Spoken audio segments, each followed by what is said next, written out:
안녕하세요. 저는 70살 황정숙입니다.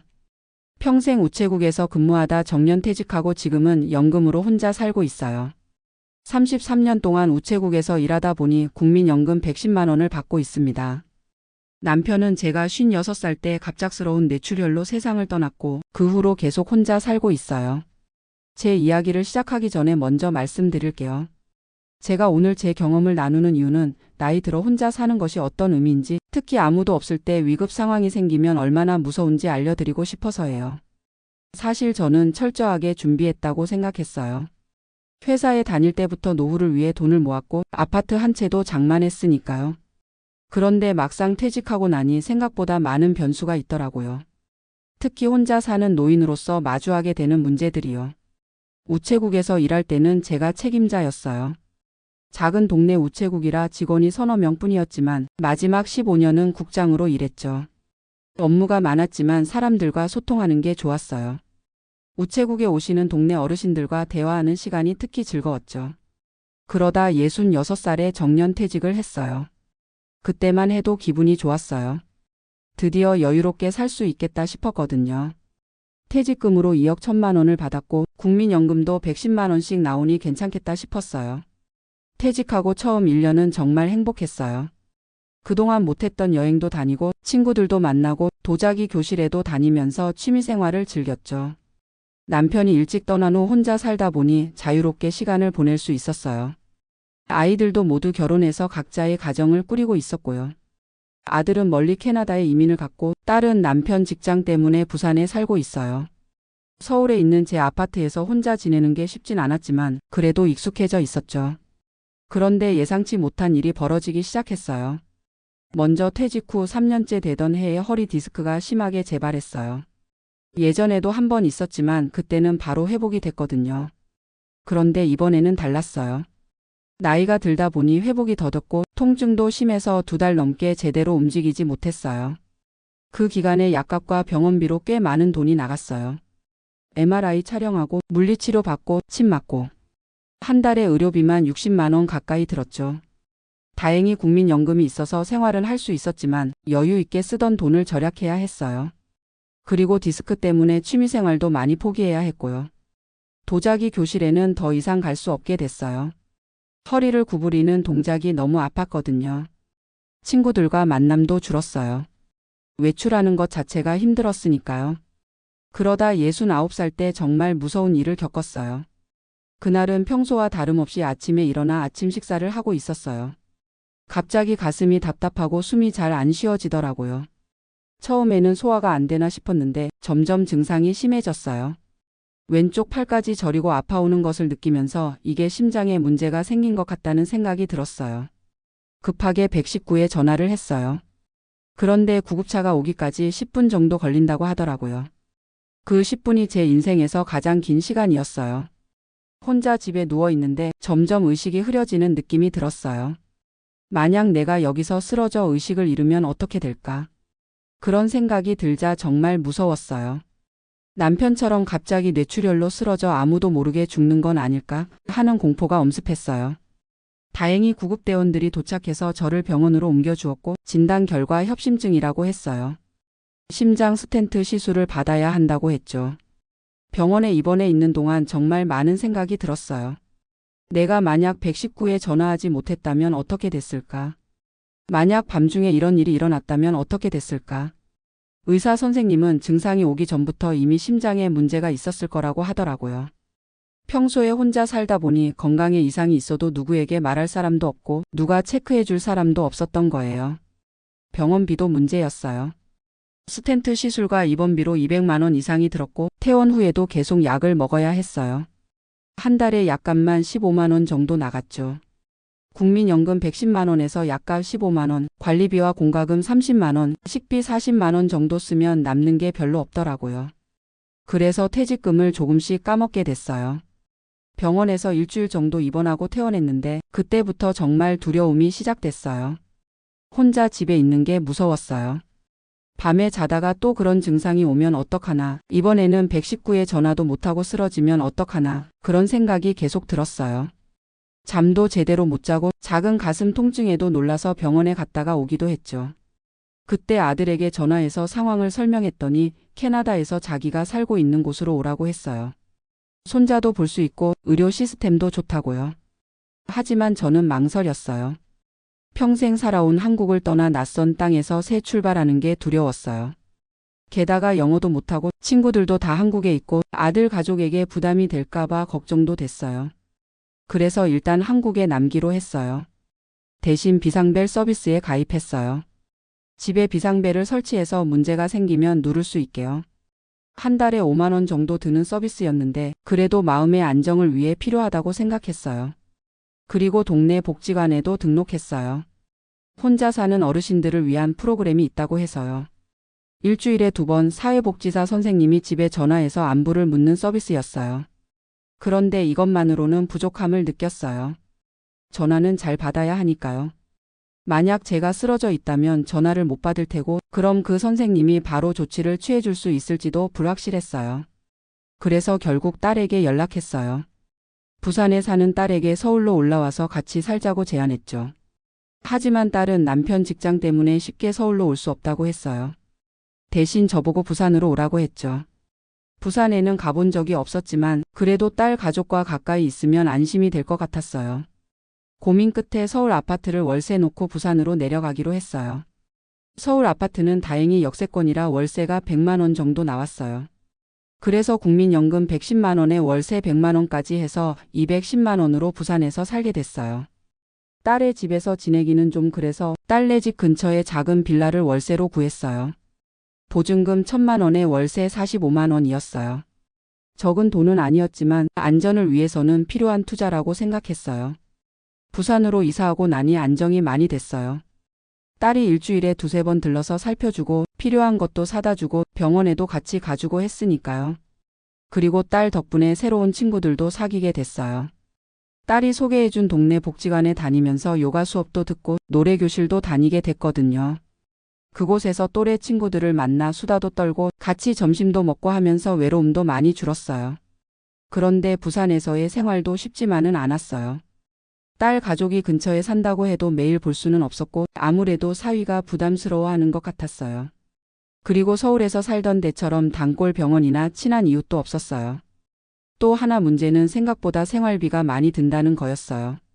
월세 45만 원, 관리비와 공과금 20만 원, 식비 40만 원, 의료비 20만 원 정도 들고 잡비까지 하면 한 달에 150만 원은 써야 했어요. 연금 110만 원에 서울 월세 100만 원에서 210만 원 수입이 있었지만 그래도 매달 조금씩 퇴직금을 까먹을 수밖에 없었어요. 처음에는 이 정도면 괜찮겠지 싶었는데 점점 걱정이 되더라고요. 내가 80살, 90살까지 살면 돈이 부족하지 않을까 하는 걱정이요.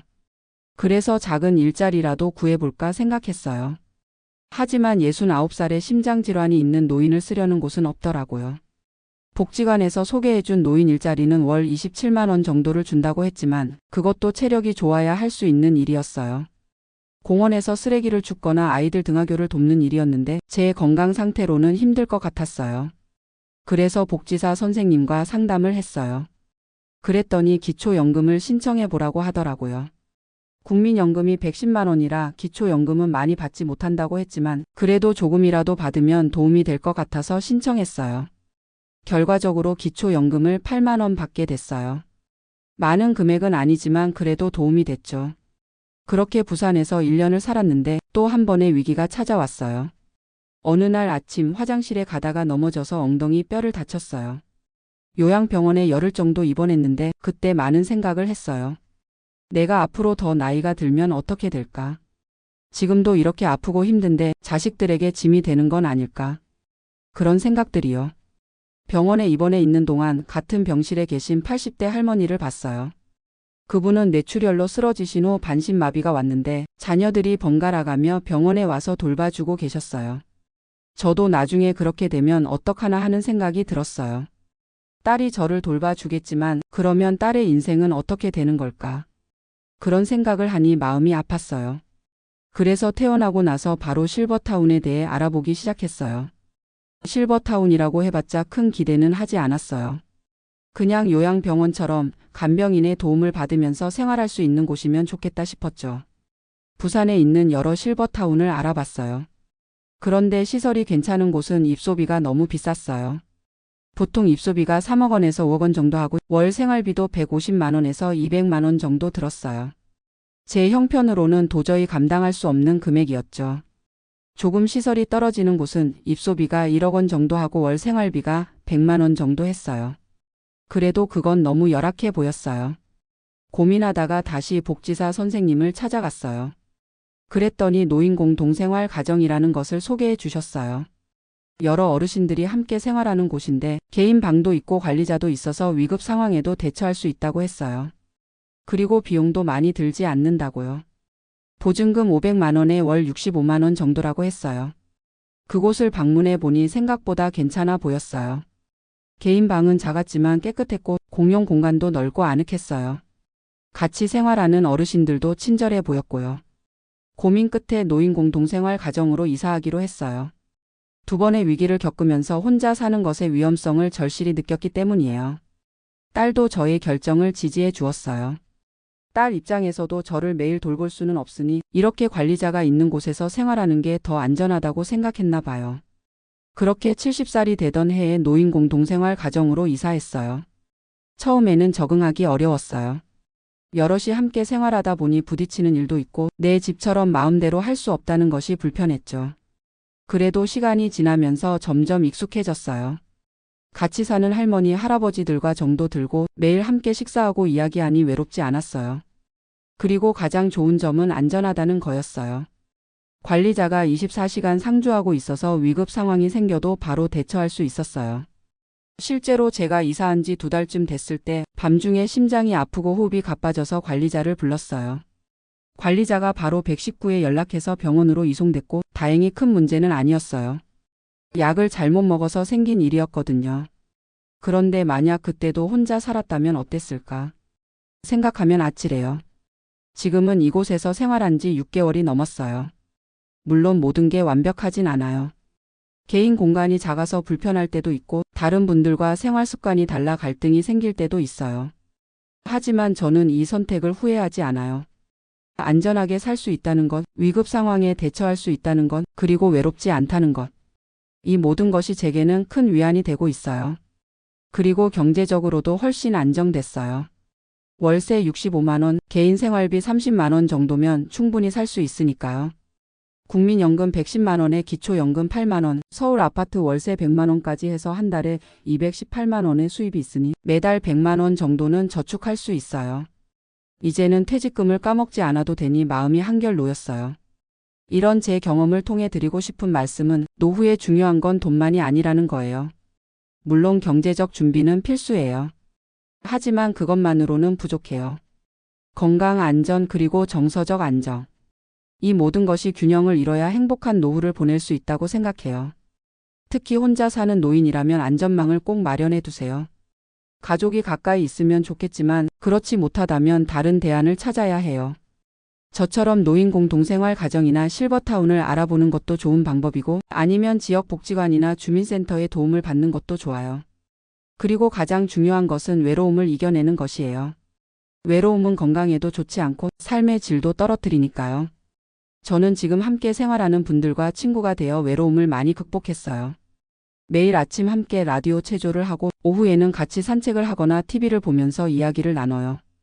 가끔은 다 같이 근처 시장에 가서 장도 보고 맛있는 것도 먹어요. 그리고 한 달에 한두 번은 딸이 와서 외식도 하고 쇼핑도 해요. 아들도 1년에 한두 번 한국에 와서 만나고요. 이렇게 생활하다 보니 예전보다 훨씬 행복해요. 제가 걱정했던 외로움과 안전 문제가 많이 해결됐거든요. 물론 가끔은 내 집이 그리울 때도 있어요. 마음대로 요리하고 TV도 내가 보고 싶은 프로그램만 보고 그런 자유로움이 그리울 때가 있죠. 하지만 그보다 더 중요한 건 안전하게 살 수 있다는 거예요. 혼자 살 때는 항상 두려움이 있었거든요.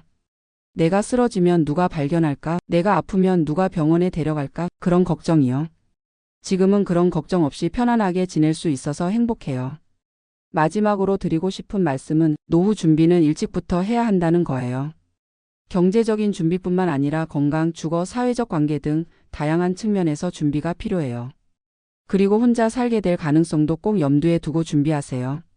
제 주변만 봐도 혼자 사는 노인들이 정말 많아요. 자녀들이 있어도 같이 살기는 어렵고 배우자와 사별하면 혼자 살 수밖에 없잖아요. 그럴 때를 대비해서 미리 안전망을 마련해 두는 게 정말 중요해요. 제가 오늘 이런 이야기를 나눈 이유는 저와 같은 시행착오를 겪지 않았으면 하는 바람 때문이에요. 노년의 삶이 불안하고 두렵지 않도록 미리미리 준비하고 계획했으면 좋겠어요. 그럼 저는 이만 마칠게요. 긴 이야기 들어주셔서 감사합니다.